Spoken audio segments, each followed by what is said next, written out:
She thought she married the love of her life, a powerful CEO, a charming lawyer, the perfect husband. But when she found divorce papers hidden in his briefcase, she discovered something far more terrifying than an affair. Her entire marriage was a trap, a calculated scheme designed years before they ever met. And the man she trusted most? He had been hunting her like prey. But here's what he didn't expect. The woman he tried to destroy had a brother worth $4 billion. A brother who had been searching for her for 25 years. This is the story of Sarah Mitchell, a pregnant woman who uncovered a web of lies spanning 3 decades, a hidden fortune worth millions, and a family secret that powerful men were willing to kill to protect. What she did next shocked everyone. This story will show you how to recognize the warning signs of manipulation, why family secrets can become weapons, and most importantly, how one woman chose truth over comfort and transformed her greatest betrayal into her greatest strength. At 6 months pregnant, Sarah sat in a high-end Manhattan restaurant, clutching the papers that proved her life was a lie.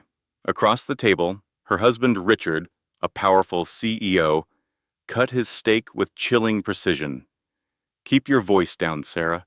People are looking," he whispered, his tone as sharp as his knife.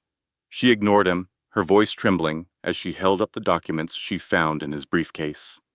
"These are divorce papers, Richard." A hint of her Alabama accent surfaced, a sure sign she was distressed. "I also found the report from the private investigator you hired to follow me." Richard finally met her gaze, his eyes like cold steel. "That is just standard legal protection. You are being dramatic." Sarah's face grew hot. "Dramatic? There is a custody evaluation in here, Richard. And I know about your assistant, Jennifer." At her name, his jaw tightened. He placed his silverware down with a deliberate click. "Jennifer is a colleague. Your implications are inappropriate." "I am not a fool, Richard," Sarah said, her voice dropping. "I saw the hotel charges. I want to know why you really married me and why you wanted me pregnant." She pushed a single page across the table, one that detailed her mother's family history in Alabama.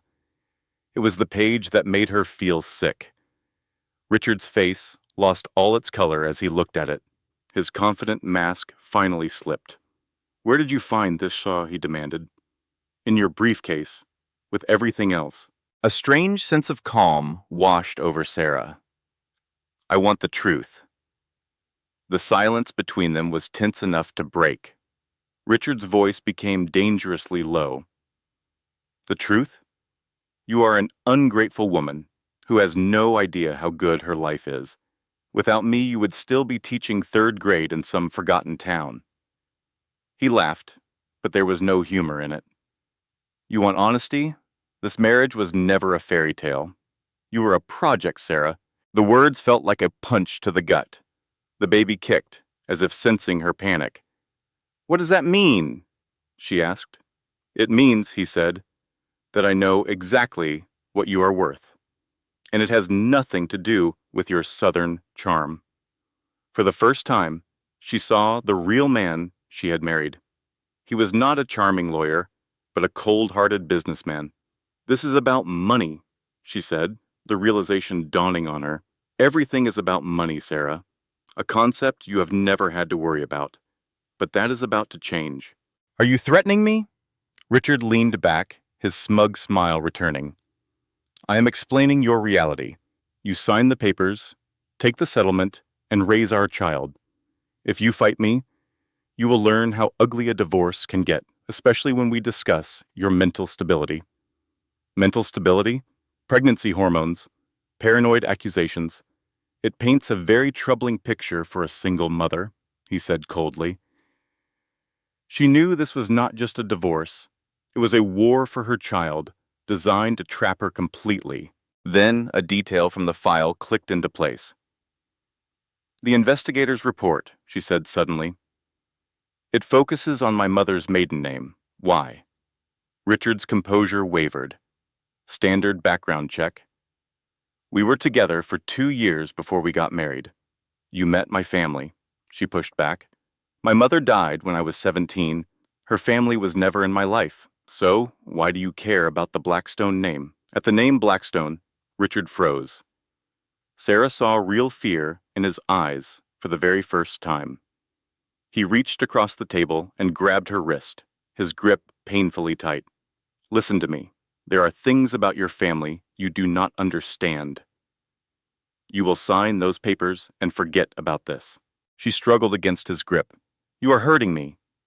I'm trying to stop you from making a huge mistake. The situation was spiraling out of control.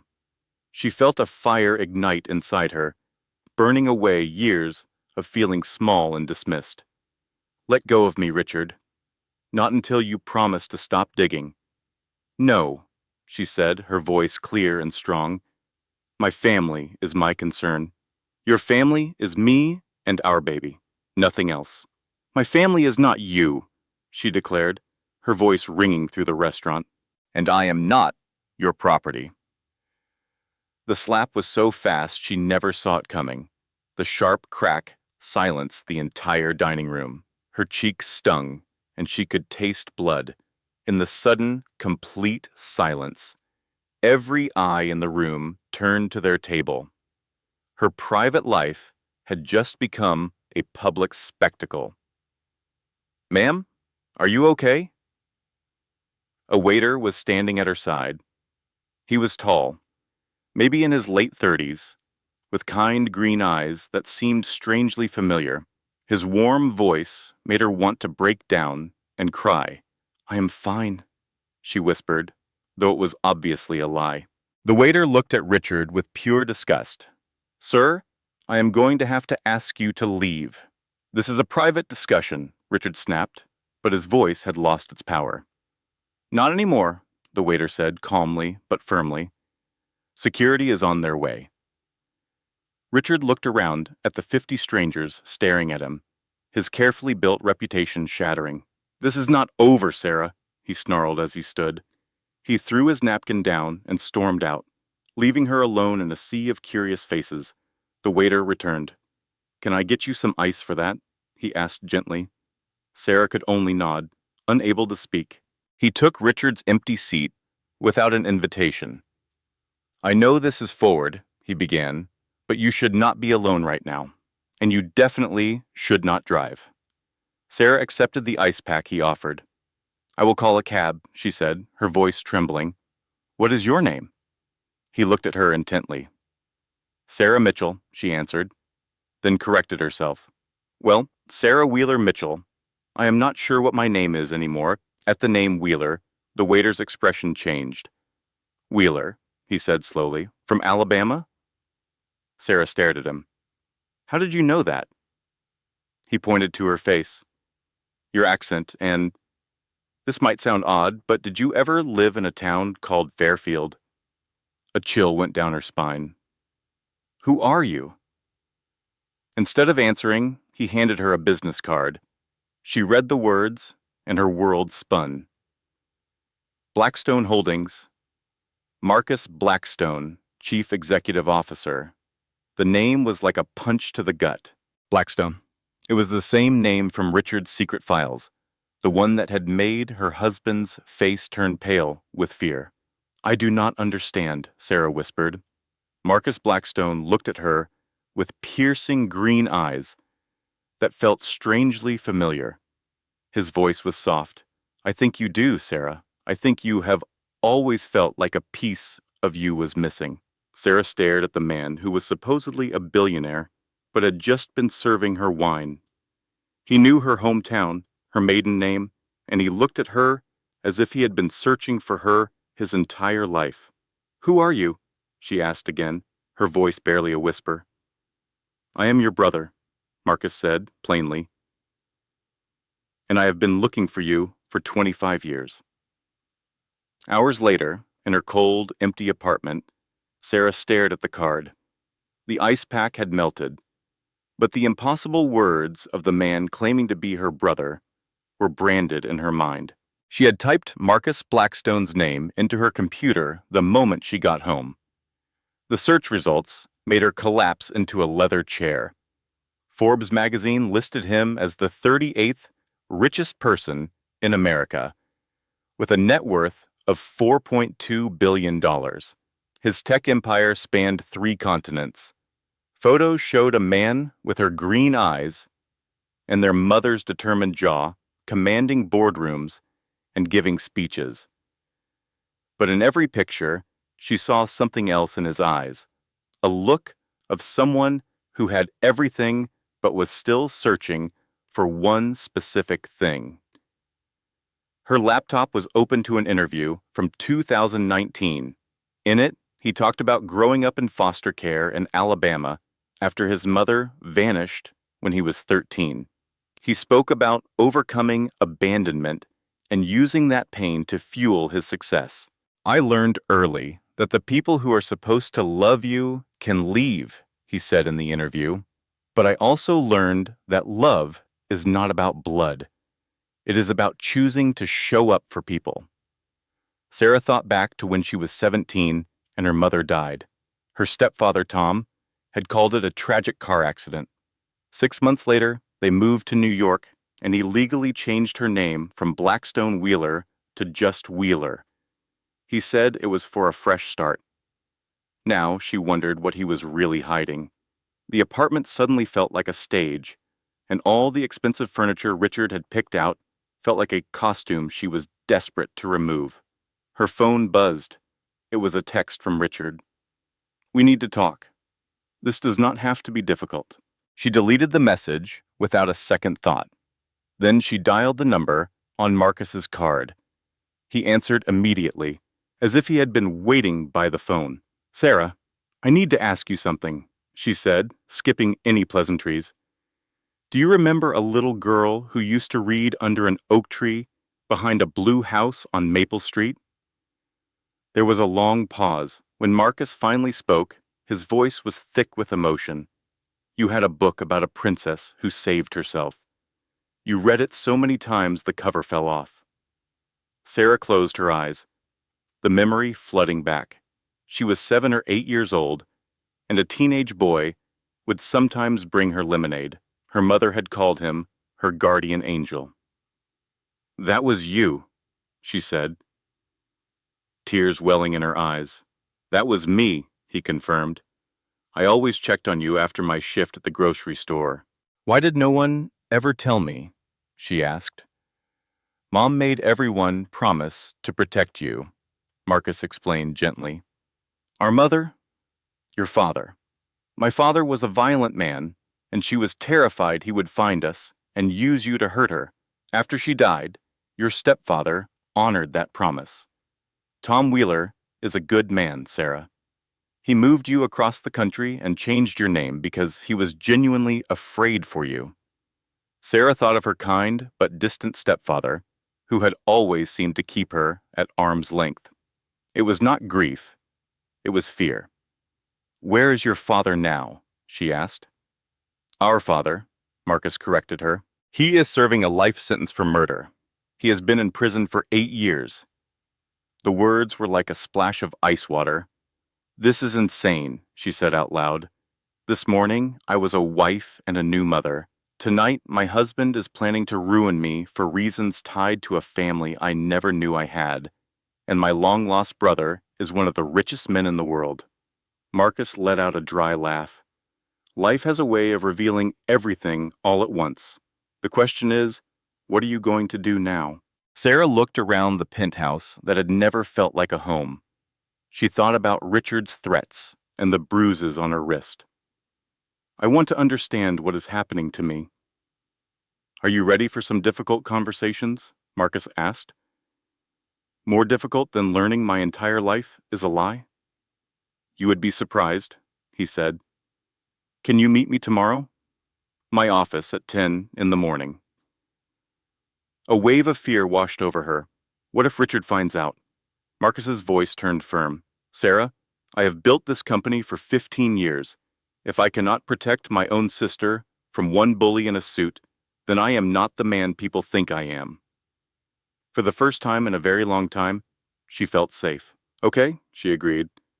But I have conditions. Name them. I want the complete truth.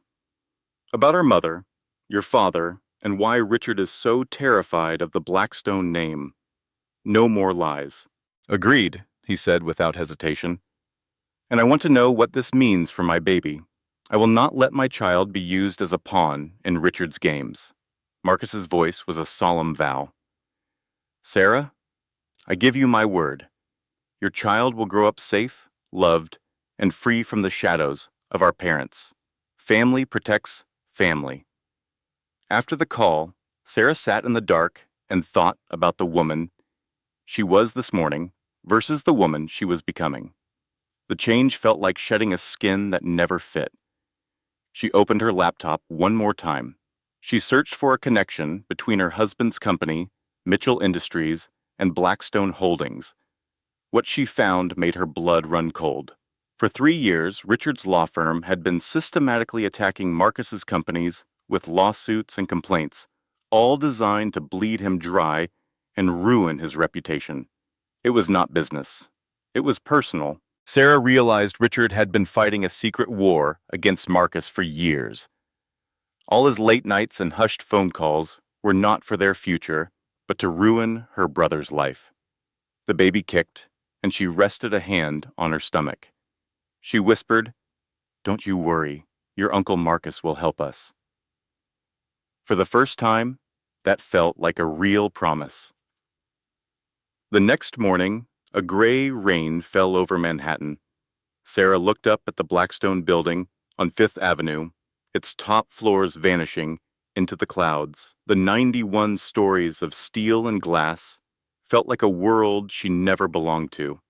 Inside, the marble lobby was designed to make you feel insignificant. But when Sarah gave her name at the security desk, the guard's demeanor changed instantly. He went from professional to genuinely warm. "Miss Mitchell, Mr. Blackstone wants me to bring you up myself." The elevator ride to the 91st floor was long, giving Sarah time to think. She had spent the night learning about Marcus Blackstone. He was a brilliant and ruthless man who had built an empire, but she also noticed a deep loneliness in his interviews. He often talked about second chances and helping people overcome their past. Sarah guessed he spent 15 years saving others because he couldn't save himself from the pain of losing his own family. The elevator doors opened into a reception area that felt more like a cozy living room than an office.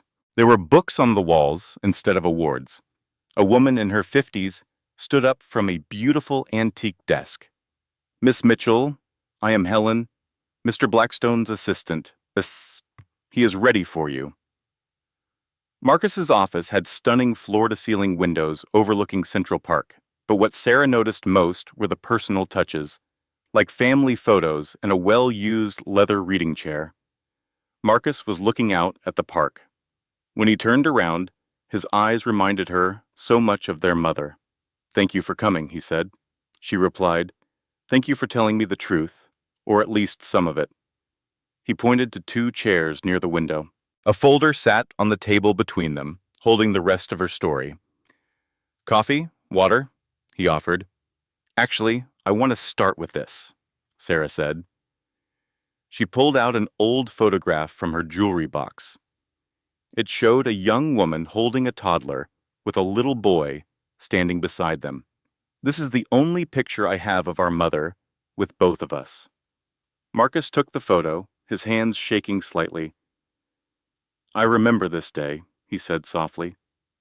"Mom had just bought you that dress with the pink flowers." "I do not remember the dress," Sarah said, "but I remember feeling safe." She sat down, placing her hands over her stomach. "Tell me everything that happened."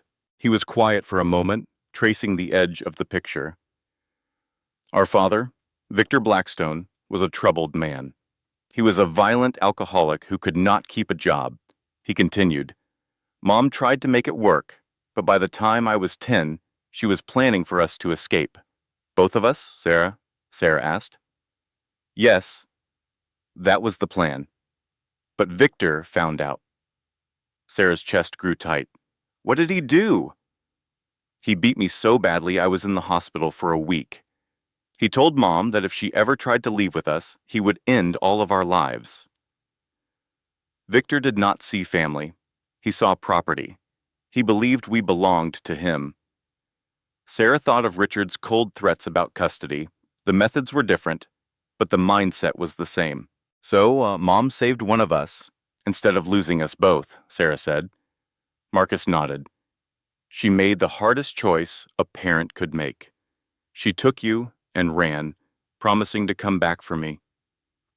But she never could, Sarah whispered. No, Victor spent 2 years searching for you. He even hired his criminal friends to help. Mom lived in constant fear that he would find you. What changed? She asked. I did, Marcus said, his voice turning cold. When I turned 13, I was big enough to fight back. One night, Victor came home drunk and started on me. This time, I hit him back and put him in the hospital. You were only 13, Sarah said, stunned. Old enough to be done with being afraid. After that, he left me alone, but he focused all his rage on finding you. He told Mom he needed to teach her a lesson. Did he find you? Sarah asked.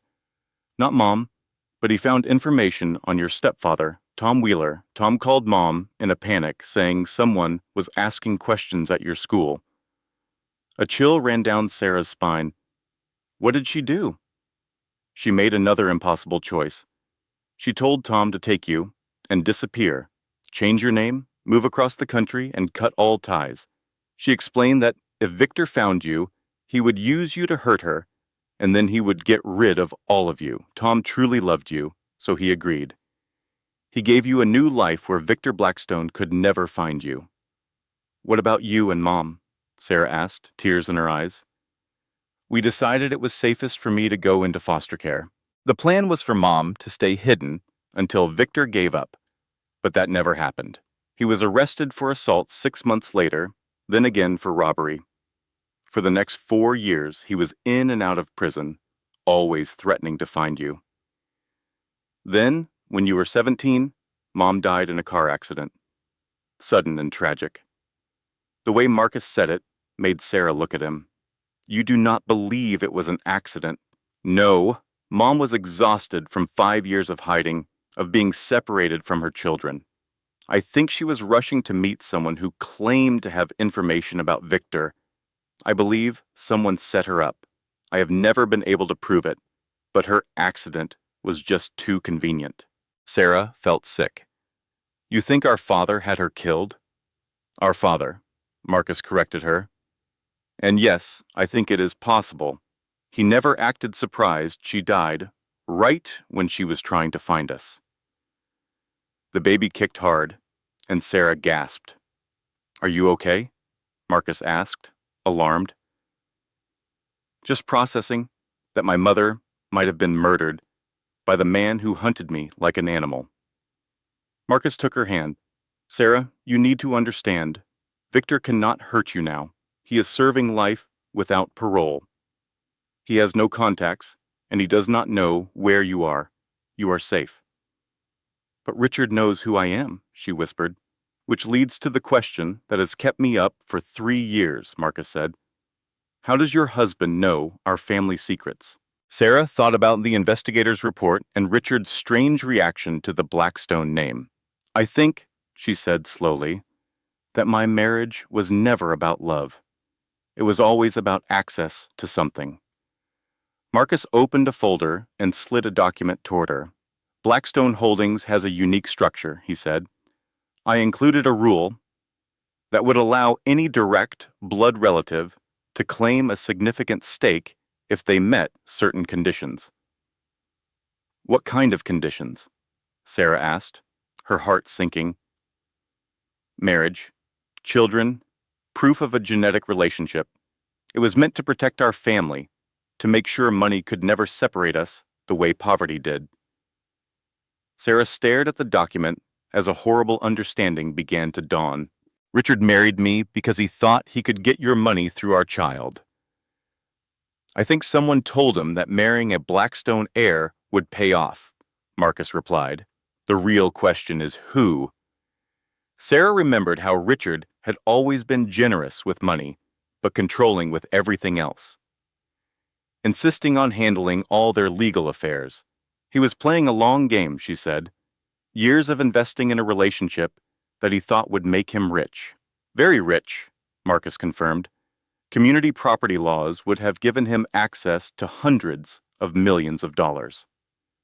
The deception hit Sarah like a physical blow. She had loved a man who only saw her as a path to a fortune she never knew existed. But what if he divorced me first? She asked. He could claim you concealed assets, Marcus explained. He could argue for a larger settlement based on fraud. It was actually very clever. Anger surged through Sarah. He was going to steal my inheritance and my child and make me grateful for it. That appears to have been the plan until you found those papers. What happens now? Marcus smiled, and for the first time, he looked dangerous. Now we find out who has been feeding Richard information, and then we make sure they learn why using a Blackstone is a very bad idea. Sarah saw the determined boy he once was. I want to help, she said. Sarah, you are 6 months pregnant. You need to focus on yourself and the baby. This is my life they have been manipulating, and this is my child they plan to use as a bargaining chip. I am not sitting on the sidelines. Marcus studied her face, seeing something familiar in her expression. You have Mom's eyes, he said quietly. But you have her backbone too. Okay, we do this together, but we do it smart and we do it safe. What is the first step? First, we move you somewhere. Richard cannot find you. I have a place that is completely private. I cannot just disappear. I have doctor's appointments, all of which we can handle with better security, Marcus insisted. Sarah, I spent 25 years wondering what happened to you. I am not losing you now because we underestimated a desperate man. Sarah thought about Richard's threats and nodded. Okay, she said, but I want to understand everything. No more protective lies. Agreed. But first, I want you to meet someone who has been helping me search for you. Her name is Detective Maria Santos, and she thinks your husband's connection to our family goes back much further than we realized.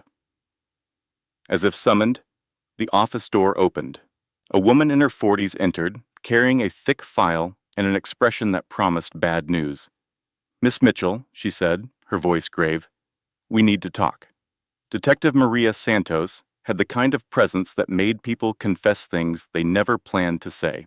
She was compact and efficient, with eyes that missed nothing as she opened her file. Before we start, she said to Sarah, you need to understand that what I'm about to tell you will change how you see everyone in your life. Are you sure you are ready for that? Sarah looked at the tension in her brother's shoulders. I do not think I have a choice anymore. There is always a choice. You could walk away right now and build a quiet life somewhere else. Many people would consider that the smart move. Would you? Maria's smile did not reach her eyes. I have never been called smart, but I have been called thorough. She placed a photograph on the table. Do you know this man? Sarah stared at the photo, and the ground fell out from under her. That's my stepfather, Tom Wheeler. It was taken 3 weeks ago, right outside Richard's office. The truth hit her like a punch to the gut. Tom wasn't just talking to Richard. According to my sources, he has been feeding Richard details about your family for over 2 years. Sarah tried to see the man who raised her in the picture, but all she saw was betrayal. That is impossible. Tom saved me from all this. He took us to New York, gave me a new name, a new life.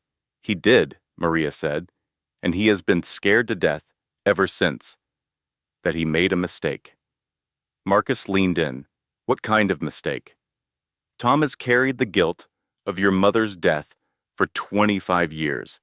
He blames himself for not protecting her, for taking you so far away that she died all alone. Tears welled in Sarah's eyes. He never told me. What was he supposed to say? That he had spent decades wondering if Maria would still be alive if he had done things differently. Maria presented another file. 2 years ago, someone made Tom an offer. Richard? Sarah asked. Not exactly. It was a third party, claiming to work for Richard. They told Tom they had found Marcus and wanted to arrange a family reunion. They just needed some background information to make sure it was safe. Marcus's face hardened, and Tom fell for it. He wanted to fall for it, Maria added. He had followed Marcus's career for years, always hoping for a safe way to bring you two back together. When they offered him what looked like a real chance to finally make things right, he took it. Sarah felt a wave of nausea, so he gave them everything. Your new name, where you lived, your marriage, everything. He believed he was helping put your family back together, Marcus said grimly. Instead, he handed Richard the weapon to tear it apart. It gets worse, Maria said. Once Tom started talking, they kept asking for more. They wanted details about your mother's final days and Victor Blackstone's threats. Why would they want to know about that? Maria and Marcus shared a look. Because Victor Blackstone is still dangerous, even in prison. He runs a criminal network from his cell, and his sons from his first marriage are making sure no one else can claim to be his heir. Sarah felt the baby kick as her heart raced. His sons? Victor had 2 sons before he met your mother. Both are career criminals who have been waiting 25 years for him to die, so they can get their hands on whatever money he hid, Sarah concluded. What money? That is the million-dollar question, Maria said, pulling out another page. Victor Blackstone was a violent man, but he was smart enough to hide a fortune where no one could find it. Money the FBI never touched. Marcus sat perfectly still. How much? We estimate somewhere between $10 and $50 million. That is more than enough to make people eliminate any rivals for the inheritance. Sarah struggled to breathe. Rivals like me. Like you, and any children you have, Maria confirmed. According to the law, all of Victor's biological children have an equal claim to his money. So Richard wasn't just after Marcus's fortune. He wanted our baby to have a claim on Victor's hidden cash, too. He was playing both sides. Exactly, Maria said.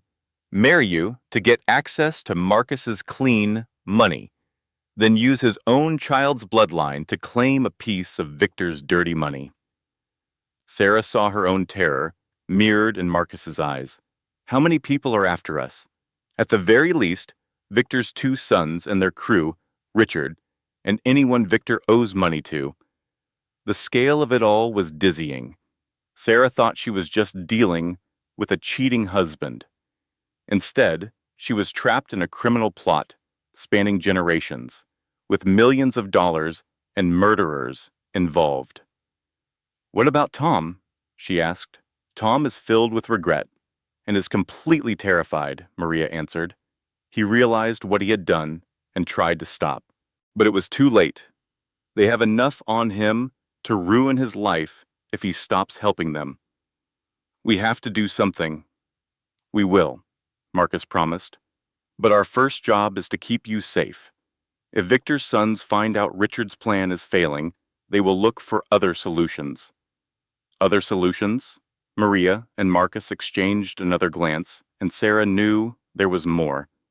Show her the timeline, Marcus said. Maria produced one last document.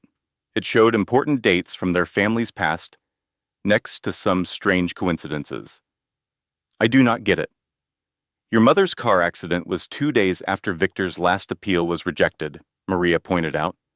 Richard met you 6 months after Marcus's company went public, and Richard's people first contacted your stepfather a week after Victor's sons were released from prison.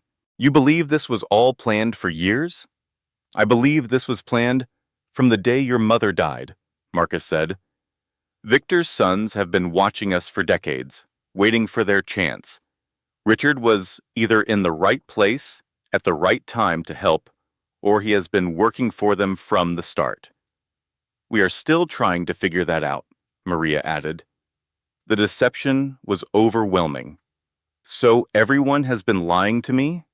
My husband, my stepfather. Not everyone, Marcus said softly. Tom made a terrible mistake, but he loves you, and now you have family that will do anything to protect you. So what happens now? Maria leaned forward. It means you vanish until we handle these threats. A new identity, a secret location, and 24-hour security until the baby is born. And we have taken care of everyone with a claim on this family. How long will that take? Months, maybe more. Sarah imagined spending her pregnancy in hiding while others fought her battles.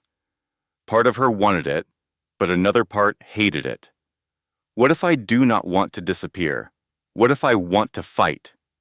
Then you are risking your life and the baby's life, Marcus stated flatly. These people have already killed once. Once, Sarah. They will do it again. You really think they murdered Mom? I think her accident happened at a very convenient time for people who wanted her out of the way. Sarah rested her hands on her stomach, feeling the baby move. For the first time, she truly understood this was not just about her. Her choices now would impact an innocent child who deserved a safe life, free from the violence that had defined her own and Marcus's childhood. Okay, she said, I will disappear, but I want updates, and I want a say in how this ends. I refuse to spend my life hiding because we were too afraid to solve the problem for good. What are you saying? I am saying it is time the Blackstone family stopped running from Victor's legacy and started to fight. A fierce smile spread across Marcus's face. Now you are talking like a Blackstone. The safe house was a massive estate in the Hamptons with a private beach and state-of-the-art security. It should have been a dream, but after 3 weeks of being isolated in luxury, Sarah was going stir-crazy. You are pacing again. Dr. Elizabeth Hartman noted from a chair near the fire. The doctor Marcus hired visited twice a week, a trusted person, cleared for access. I am pregnant, not a prisoner, Sarah shot back, continuing her patrol of the room. I am losing my mind sitting here while everyone else runs my life. Your brother is protecting you. My brother is trying to control a mess that has been out of control for 25 years. There is a difference.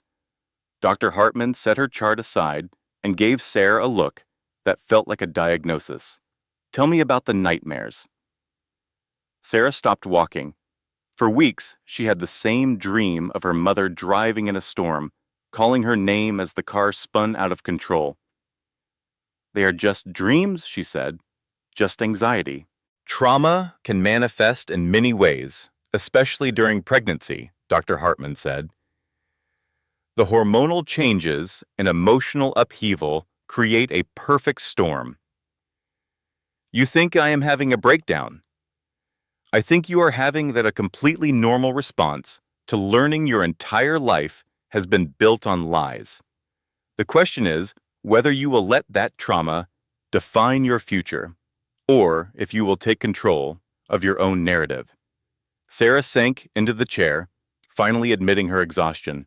I do not know how to take control when I do not understand what I am fighting. Then maybe it is time to stop fighting other people's battles and start fighting for what you want. If you could write the ending to this story, what would it look like? Sarah thought about the question. For months, she had been reacting to other people's decisions and revelations. I want my child to grow up free, she said finally, free from the violence that shaped my family. Free from people who see children as assets, free from the fear that made my mother choose to hide instead of fighting back. That is a good start. What else? I want the truth, all of it, about my mother's death and about who has been manipulating my life and why. And personally, what do you want for Sarah, separate from being a mother or a sister? The question caught her off guard. She had spent so many years being defined by others, she had forgotten herself. I want to matter, she said quietly. I was married to a man who saw me only as a possession. I want to be valued for who I am, Sarah explained. Is that possible in your current situation? Dr. Hartman asked. Sarah thought about the bodyguards and the constant surveillance. Not if I stay hidden forever, she said. Not if I let others make all the decisions for me. The doctor nodded. What would taking control look like? I do not know how to fight people like Victor's sons on my own. But you have a brother who does, the doctor reminded her.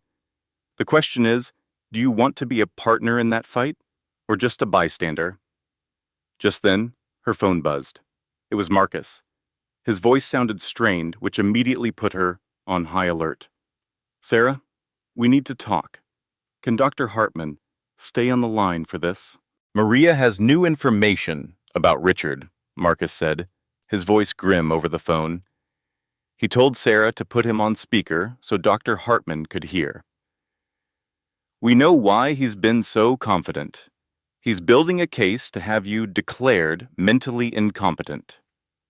The words felt like a punch to the gut. Marcus continued. He is documenting what he calls your emotional instability and paranoid behavior. He plans to argue that the stress of the pregnancy, combined with learning about your family connection to me, has triggered a psychological break. Richard's goal was to prove Sarah was unfit to make decisions for herself or her child. He cannot do that, Sarah whispered, but he could. Richard had been methodical, collecting medical records about her pregnancy-related anxiety and twisting her accusations about his affair into proof of paranoid jealousy. He even had witness statements about her emotional state. Sarah felt a wave of nausea. He is going to use my reaction to being slapped as evidence that I am unstable. Marcus added, It gets worse. He's painting your relationship with me as a dangerous influence, using my family's criminal history to claim you have poor judgment that could endanger your child. Dr. Hartman confirmed their fears. If a judge believed Richard, he could gain full custody of the baby and control of all their finances. We have to fight this, Sarah said, her voice shaking. How long do we have? Richard had already filed the initial paperwork. She had 30 days to respond. We can fight, Marcus said, but you cannot hide anymore. You need to be visible and active in your own defense. Sarah thought of the isolated safe house that had once felt like a sanctuary. Now it seemed like a trap. Marcus, I need to come back to the city. Absolutely not. It is not safe, he protested. It is not safe for me to look like I am hiding, either, she shot back. If I disappear for weeks, it just proves his point that I am unstable and avoiding my responsibilities. Sarah took a deep breath. And you do not understand how dangerous it is for a woman to let other people make all her decisions for her, even people who love her. The line went silent. When Marcus spoke again, his tone had shifted from argumentative to thoughtful. What are you proposing? I am proposing we stop playing defense and start playing offense, Sarah said. Richard thinks he can use my family history against me. What if we use it for me instead? What if we take control of the story? What if, she continued, her confidence growing, instead of letting him paint me as an unstable woman, I tell the story of a woman who discovered she had a brother and chose to fight for her family? Marcus was quiet for a moment. That is incredibly risky, Sarah. Once this story is public, there is no taking it back. There is no taking it back anyway, she replied. At least this way, I get to tell my own story. What about the threats? He asked. Victor's sons have been operating in the shadows for 25 years, relying on secrecy and fear. What happens to their power when everything is out in the open? When the media and the entire world are watching? Dr. Hartman's voice cut in, full of admiration. That is not the reasoning of an unstable woman. That is the reasoning of someone who understands exactly what she is up against. Marcus, I need to come home, Sarah insisted. I need to be part of this fight. The line was quiet for a long time. When Marcus finally answered, his voice was filled with a pride she had never heard before. Okay, sister, let's go to war. Sarah's return to Manhattan was a return to a new reality. The apartment she had shared with Richard was now a fortress, with reinforced doors and hidden panic rooms. This feels necessary, Marcus said, explaining that their enemies were getting impatient and pushing for more direct action. Meanwhile, Richard continued his charade, calling and sending flowers, playing the part of the devoted husband worried about his pregnant wife. His legal case was strong, backed by statements from people who questioned Sarah's judgment. Marcus and Maria had clearly discussed the worst-case scenarios. They looked at each other, a silent confirmation passing between them. They have medical records on your anxiety and mood swings. They even found neighbors who will testify that you have changed. What kind of changes? You isolate yourself, you are paranoid, and you abandoned your routines. It is all easily explained by finding out your husband planned to divorce you and take your inheritance. But Richard's team is twisting it. They claim it is proof of mental instability brought on by pregnancy and family trauma. Sarah felt a wave of frustration. It all sounded so believable. What do we have to fight back with? Maria has been building a case around Richard's lies and financial games. We can prove he planned this divorce for years, that he married you for your money. We can show he has been chipping away at your mental health to strengthen his case. Will it be enough to win? Honestly, I do not know. Family court judges have seen it all. Without hard proof of criminal fraud, it just becomes his word against yours. And in that scenario, your pregnancy and family history are used against you. Sarah looked around the apartment. It did not feel like her home anymore. She thought about the strategy she had suggested at the safe house. What if we refuse to wait for the court? What if we go public first? I have been thinking about that. There are risks. Everything has risks. What are the rewards? Marcus pulled up a chair. He was shifting into his strategic planning mode. The upsides are huge. If we control the story and when it breaks, we can shut down several of their moves at once. How? First, we destroy his story that you are having a breakdown. We will show everyone that you are clear-headed, well-spoken, and making smart choices for your family. Sarah nodded. And the second thing, we force Victor's sons out of hiding. Right now, they are using other people to do their dirty work. That gives them cover. If the Federal Bureau of Investigation starts asking questions about them publicly, they have two choices. They can either back off, or they can escalate and risk prosecution. And third, we could protect other people from this happening again. Once this story is out there, it becomes much harder for predators to use these tactics on other women. Something inside Sarah finally clicked into place. A sense of purpose had been growing for weeks. I want to do it, but I want it to be done right. What does that mean? I want to tell the whole story. It is not just about Richard's schemes or Victor's criminal past. It is about the price of family secrets. It is about women needing to take back control of their own lives. Marcus looked interested. Keep going. How many women feel trapped in terrible marriages because they do not have the money or the support to leave?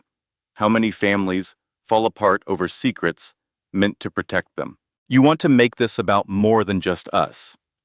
I want to make it meaningful. If I am going to risk my life and my baby's future, it has to be for more than winning a custody fight. Before Marcus could answer, Sarah's phone buzzed. It was an unknown number. She nearly ignored it, but something told her to answer. Hello? Sarah? It is Tom.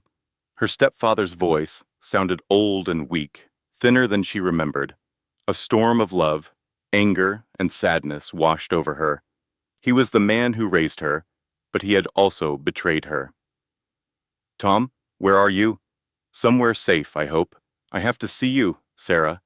There are things I need to tell you, things I should have told you years ago. Sarah glanced at Marcus, who was already alerting their security team. What kind of things? Things about your mother's final days. About why I really brought you to New York. And about the people who have been asking about you. Tom, are you in danger? We all are, sweetheart. More than you realize. Can you meet me? Sarah was torn. She loved the man who had been her father for 25 years, but she knew he could be a pawn in her enemy's game. Tom, I need you to know something. I forgive you for talking to Richard's lawyers. I understand why you did it. The silence on the other end of the line was so long, Sarah thought he might be crying. You were always too kind, Sarah, always seeing the good in people. It is what made you a great teacher, but it also made you a target for people like Richard. What do you mean, people like Richard? I mean people who hunt their victims. They learn exactly which buttons to push, which fears to use against you. Sarah, Richard did not just happen to meet you at that charity event. He was hunting you. A deep chill spread through her chest. Hunting me? How? He had been following you for months before you ever met. He learned your schedule, your hobbies, your emotional triggers, the charity, the elementary school, your desire to help people, no matter the cost, to yourself. How do you know all this? The people who contacted me showed me pictures, Sarah. Photos of you going to work, going to the grocery store, going to your book club. They watched you for a very long time before Richard ever said hello. Sarah realized she was trembling. The perfect romance she thought she had, the handsome lawyer who won her over with his charm, had all been a carefully planned stalking operation. Tom, where are you? We have to get you to a safe place. We need to know everything. I am not sure anywhere is safe now. They know I have been talking to you and Marcus. They know I am done helping them. Who are they? They are people who believe Victor Blackstone's fortune belongs to them. People who have waited 25 years to collect on debts your father owed them before he went to jail. Sarah felt the baby give a sharp kick, reacting to her fear. Tom, listen to me. Go to the nearest police station. Ask for protective custody. Tell them you have information on organized crime and that your life is in danger. Do it now, Tom, please. I cannot lose you too. The line went dead. Sarah stared at her phone, filled with a terrible sense of dread. Marcus was already talking to Maria, trying to locate Tom. But Sarah was focused on one thing. It was the final push she needed to go public with her story. Marcus, she said after he hung up, how fast can we set up a press conference? Why? Because I refuse to spend my life hiding from people who think they own me. And I will not let my child grow up in a world where victims are told to be quiet while monsters walk free. Marcus looked at her and saw a new strength in her eyes. He gave a slow nod. How soon can you be ready? I have been ready my entire life. I just did not realize it until now. The press conference was set for Thursday morning at the Blackstone Holdings building. But by Wednesday night, Sarah was having second thoughts. She stood in Marcus's office, looking out at the city lights. Was she about to make the biggest mistake of her life, or was she finally taking control? The media interest is huge, Helen reported. She read from a list. Cable News Network, National Broadcasting Company, American Broadcasting Company, the New York Times, the Wall Street Journal, and about 20 others. This will be a massive story. Any word from Richard? Sarah asked. His lawyer has called 3 times today, Marcus said. A very polite request for you to avoid any public statements that might affect the legal case. In other words, he is terrified. He knows that once you tell your side, his story about your mental health, falls apart. Just then, Maria Santos walked into the office. She was holding a thick folder and had a grim look on her face that silenced the room. "We have a problem," she said. Sarah's stomach dropped. "What kind of problem?" "The kind that means tomorrow's press conference is now far more dangerous than we thought." Maria opened her folder and laid several photos on Marcus's desk. These were taken this morning, outside different Blackstone Holdings buildings. Sarah stared at the pictures. She saw strange men sitting in dark cars, watching everyone who came and went. "Surveillance," Marcus said. "It is more than that. 3 of these men have criminal records tying them to Victor Blackstone's old crew. They are not just here to watch. They are here to deliver a message." "What kind of message?" "The kind that says your family has drawn the wrong kind of attention from people who hate the spotlight." Sarah felt the baby kick again, as her fear spiked. "Are we in immediate danger? We are dealing with people who have lived in the shadows for decades. Now they are facing national media exposure. That makes them very unpredictable." Marcus was already on his phone, speaking quietly and urgently to his head of security. Sarah watched her protective brother become the powerful executive who had built an empire. "What are our options?" he asked when he hung up. "We cancel the press conference," Maria said instantly. "We move Sarah back to the safe house and wait for law enforcement to handle the threat. That could take weeks, maybe months." "There is another option," Marcus said carefully. "We move the press conference up. We use it to force everyone's hand, all at once." Sarah felt a spark of understanding. "We do not just tell my story about Richard. We tell the complete story about Victor's criminal organization, the threats, everything." "Exactly," Marcus confirmed. "We make it impossible for them to operate in the shadows anymore. We put everything on the record, with federal law enforcement present." This was not just a defense, it was an attack. And for the first time in months, Sarah felt powerful. "This plan makes any move against us a federal crime, with a room full of witnesses." Maria was not convinced. She said, "That is a huge risk. You are starting a war with killers." Marcus shot back. "They started this war 25 years ago. We are just now fighting back." Sarah's mind raced. She thought of her mother, who died in a car crash that suddenly seemed suspicious. She thought of Tom, in hiding, for trying to protect her. She thought of the new life inside her, a child who deserved a legacy of courage, not fear. "I will do it," she said. "But I need Tom and everyone else involved to have witness protection." Marcus nodded. "That is already done. Maria has been working with the Federal Bureau of Investigation.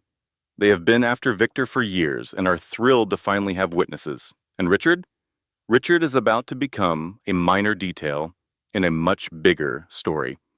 This is no longer about a messy divorce. This is about a woman who found out her family was targeted by criminals and decided to go public." A deep sense of calm washed over Sarah.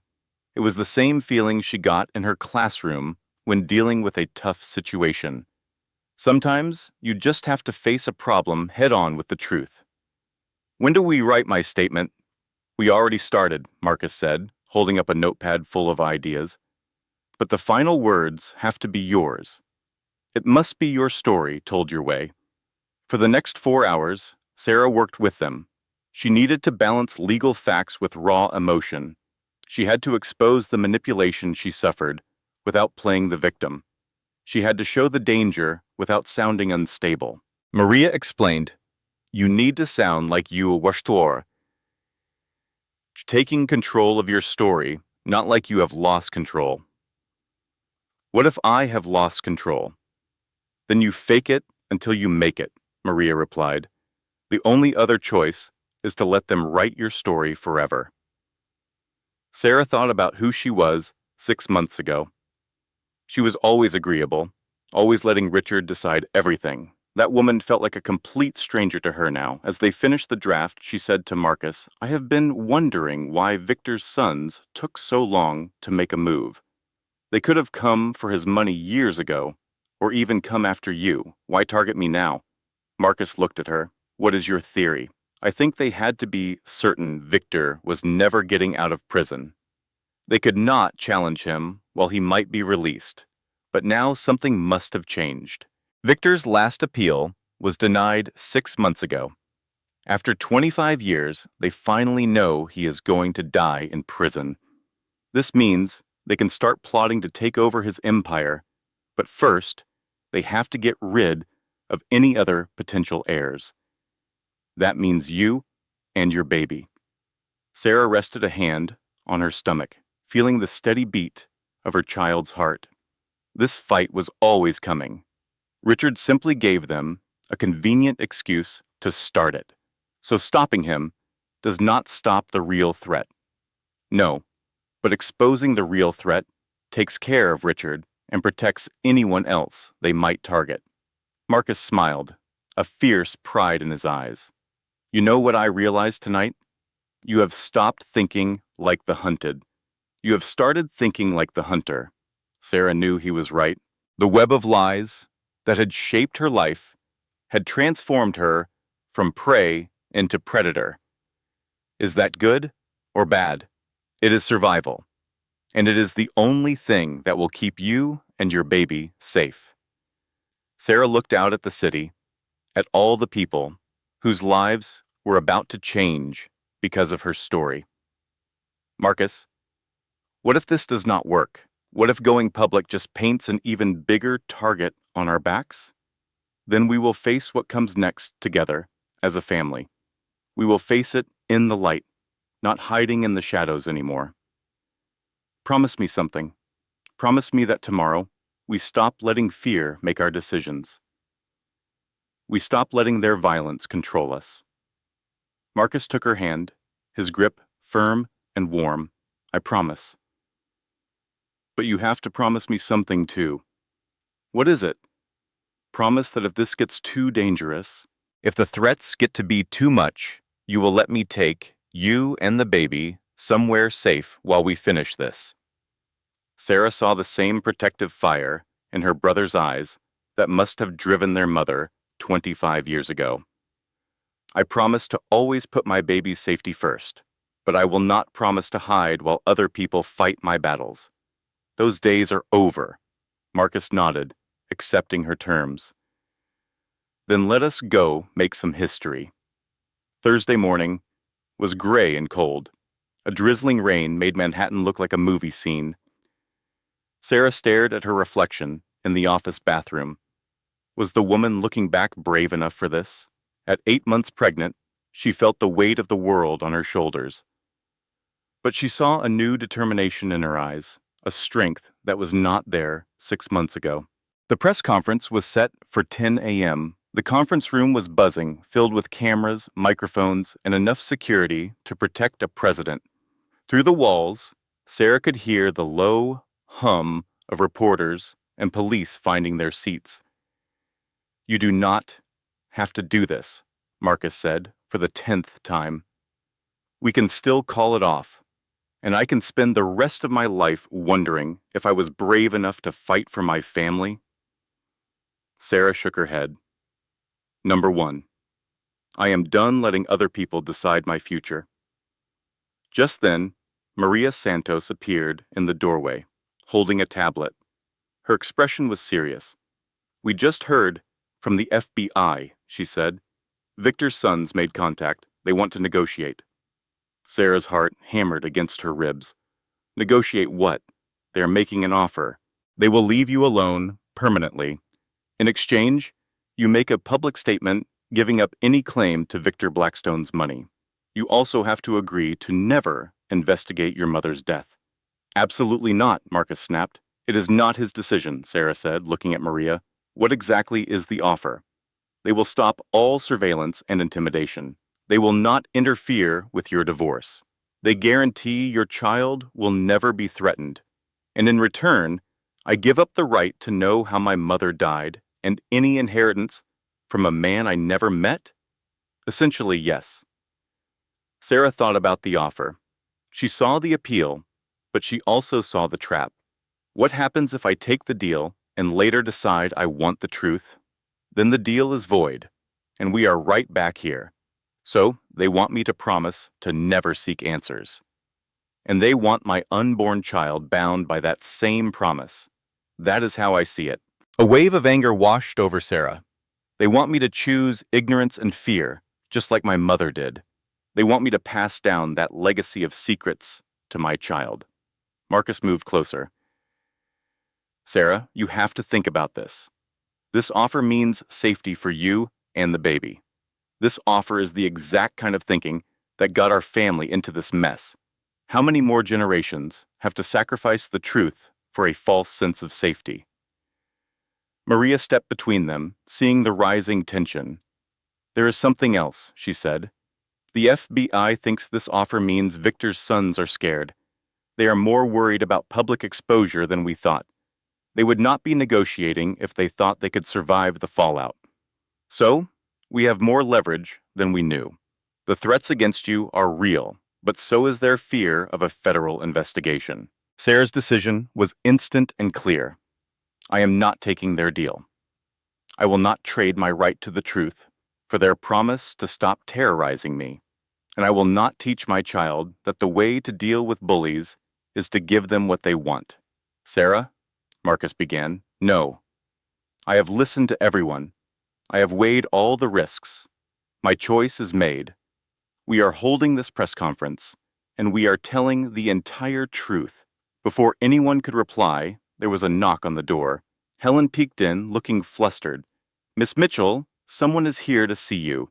He says he is your stepfather. Sarah's heart leaped. Tom, is he safe?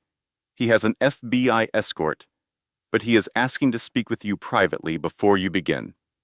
Sarah looked at Marcus, who gave a slow, reluctant nod. 5 minutes. Then we need to start. Tom Wheeler looked older than she remembered. New lines were etched around his eyes, and he seemed more fragile. But when he saw her, his face broke into the same gentle smile that had comforted her since she was a little girl. Sarah, sweetheart, you look beautiful. She hugged him, careful of the baby bump between them. Tom, I was so worried. Are you okay?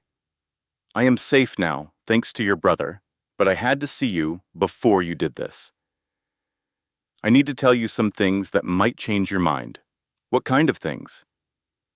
Tom handed her a thick manila envelope filled with papers and photos.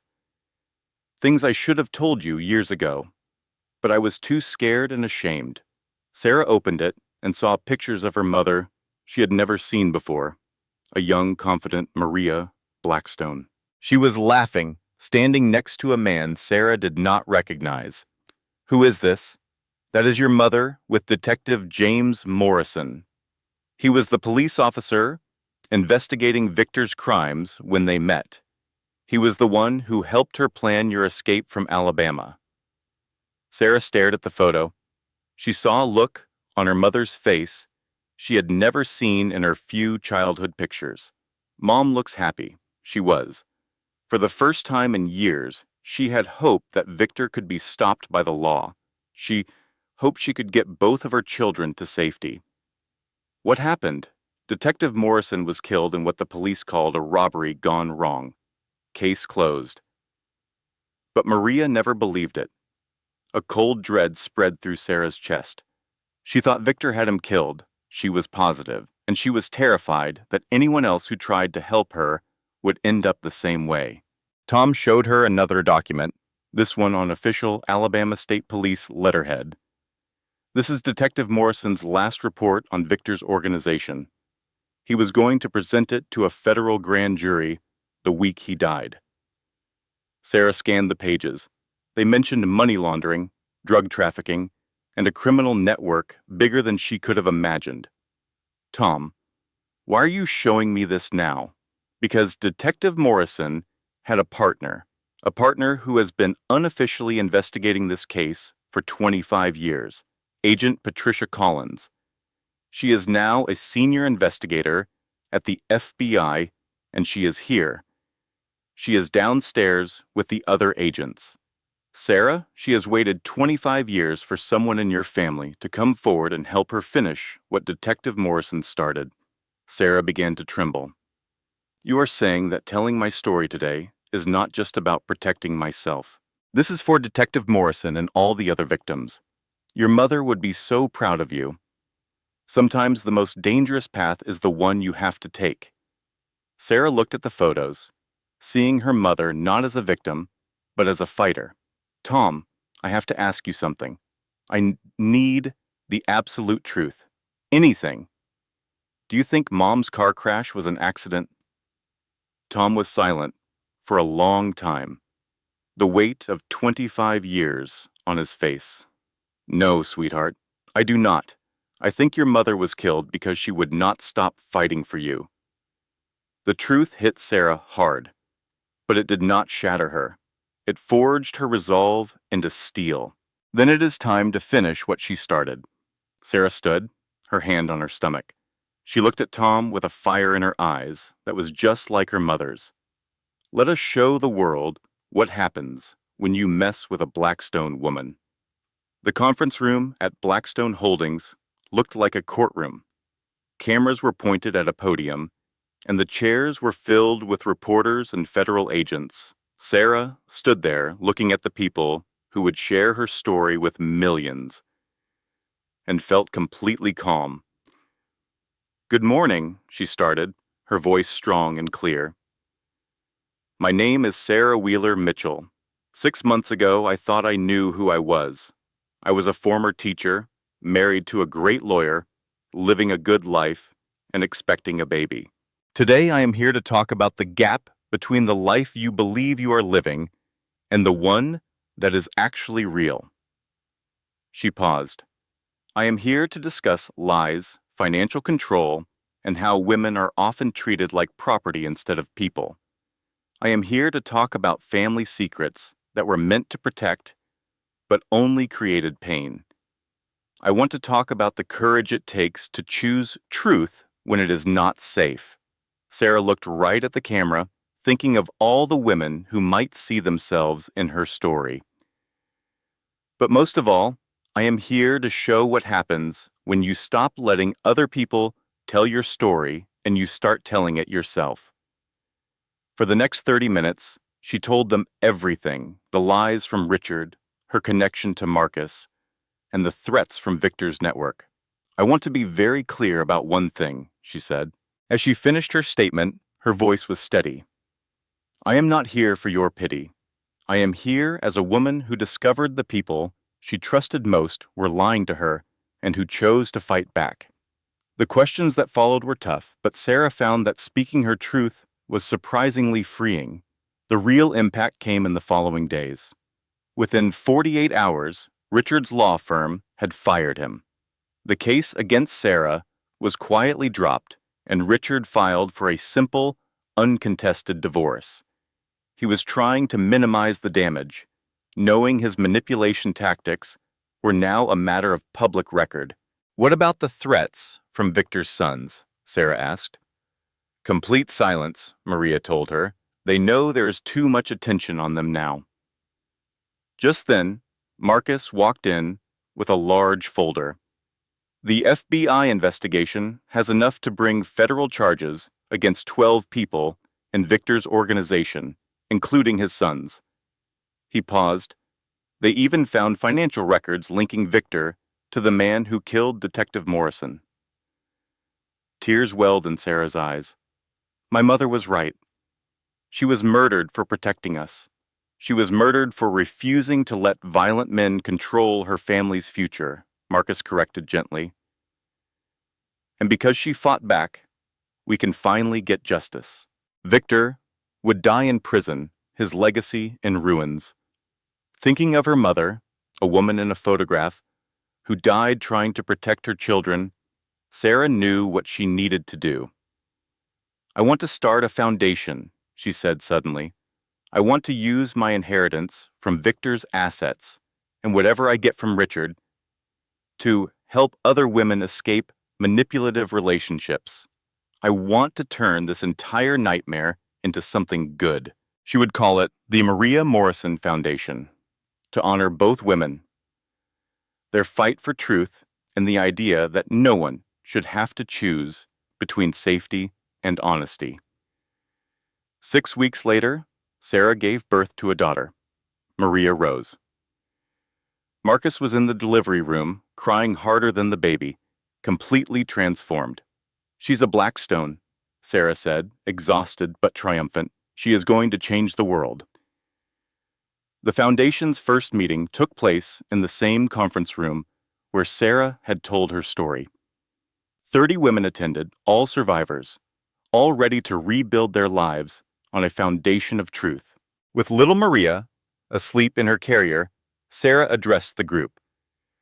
I've learned that real family is something you choose, build, and fight for, she said. And the family you choose can be more powerful than the one you were born into. The women nodded, seeing their own stories in hers. We're all here because we refused to let others define love for us. We chose truth over comfort and our own voices over someone else's story. She looked at the courageous faces around her. The most important lesson, she continued, is that we heal together. We do not get better from trauma by ourselves. We build new lives by facing our past, not pretending it never happened. We heal by sharing our stories and supporting one another. Later, Sarah stood in Marcus's office, looking out at the city. Little Maria was growing fast, already showing her family's green eyes. Any regrets? Marcus asked, coming to the window. About what part? Going public? Taking the risk? Sarah considered the question. I regret that it took me 37 years to realize I had a choice, she said. I regret that my mother died thinking she had to keep us apart to protect us. And I regret that women are out there right now, living the way I was just 6 months ago, believing they have to accept control just to feel secure. But you do not regret the fight? Marcus asked. No, she replied. The fight was the first honest thing that had happened to me in years. He nodded. What is next? Sarah glanced at her daughter. Next, we keep fighting. We keep telling the truth and helping women find their voices. We will build the kind of family my mother always dreamed of. A year later, Sarah was back in the Manhattan restaurant where everything changed. This time, however, she was hosting the first fundraising dinner for the Maria Morrison Foundation. The room was full of supporters and survivors. It feels different being here, Marcus noted beside her. Everything feels different, Sarah said, adjusting 10-month-old Maria on her hip. The baby was curious and fearless, reminding Sarah so much of her own mother. But it is a good kind of different, an honest different. The evening's program included powerful stories from women helped by the foundation and updates on the federal cases that followed Sarah's testimony. But the defining moment for Sarah came when Agent Patricia Collins walked over. Miss Mitchell, I need to thank you personally, the FBI investigator said. Her voice was heavy with the weight of a 25-year career. Because you were brave enough to speak up, we finally closed Detective Morrison's case. His family waited decades for this. Was it really Victor? Sarah asked. We can't prove he gave the order directly, since he will not cooperate. But we have enough to convict the men who did it, and we traced the money back to his organization. Tears welled in Sarah's eyes. Mom was right to be so scared. Your mother was a brave woman trying to protect her children from unimaginable violence, Agent Collins said gently. But she was fighting that battle all alone. You are not. Sarah thought about how easily her story could have ended in tragedy. Do you think we have really stopped them, Victor's sons? We have seriously disrupted their network. 3 of his sons are in federal prison, and the rest have been arrested or have fled the country. Agent Collins gave a grim smile. But organized crime is like a monster with many heads. You cut one off, and another grows back. The important thing is, we sent a message. What about Richard? Sarah asked. He is serving 18 months in a minimum security prison for financial fraud. He will lose his license to practice law and most of his money, but he will get by. That is not my problem anymore, Sarah said. No, it is not. And that may be the biggest win of all. Later, Sarah spoke with other women whose stories echoed her own. A psychologist, Dr. Rebecca Martinez, noted, "It is amazing how these relationships follow the same script. The intense affection at the beginning, the slow destruction of your confidence, the isolation. It is like they all use the same playbook." They do, Sarah agreed, thinking of how Richard had systematically undermined her. The tactics work because they prey on our basic human needs for love and security. The only way to fight back is with education and a strong support system. That is why your work is so important, Dr. Martinez said. Every woman who hears your story sees a piece of her own. Sarah looked around the room. I have been thinking a lot about the difference between healing and justice, she told the group. I used to think that getting justice would heal me. But I have learned they are two different things. Justice happened when Richard went to prison and Victor's organization was broken up. But healing only started when I began telling my own story, when I stopped letting other people decide my value. Dr. Martinez nodded. Healing is something you control inside yourself. Justice depends on outside systems and other people. Exactly, Sarah said. And I have also learned that family is not just about blood. It is about the people who show up for you, who support your growth instead of trying to control it. As the night ended, Sarah stood in the exact spot where Richard had struck her 13 months before. The memory was there, but it no longer had power over her. Thinking about that night? Marcus asked, holding a sleeping Maria. I was just thinking how different everything is, she replied. That night I felt trapped and powerless. Tonight, I feel like I am exactly where I am meant to be. Any advice for the woman you were back then? I would tell her that the slap was not the worst part. The worst part was all the years she let someone treat her as less than equal and told herself it was normal. The slap just made her angry enough to finally stop. Marcus smiled. Mom would be so proud. I think so too, Sarah said. But more importantly, I am proud of us. We chose truth, we fought back, and we built something good from the wreckage. Sarah held her sleeping daughter, filled with an incredible sense of hope. What do you want for her? Marcus asked. I want her to know her own worth, Sarah replied. I want her to understand that love should make her feel stronger, not smaller. And if she ever faces what I did, I want her to remember that her mother chose courage, and that her family's legacy is fighting back against people who use love as a weapon. Sarah looked around the restaurant, no longer a place of humiliation, but the starting point of her new life. As they were leaving, Sarah noticed their waiter was the same young man from the night her world fell apart. He came to their table with a kind smile. Miss Mitchell, I followed your story. Your courage that night inspired me to finally leave an abusive relationship. Tears came to Sarah's eyes. I am so glad you are safe now. I am, he said, and I am applying to law school. I want to help people the way your foundation is. After he left, Marcus shook his head in wonder. You realize your story is having an effect in ways you will never even know. Sarah looked down at her daughter, who was starting to wake up. That is the thing about truth, she said softly. Once you let it out, it has a life of its own. It grows and changes things you never expected. Thinking of the quiet life she might have had, built on lies, she felt no regrets.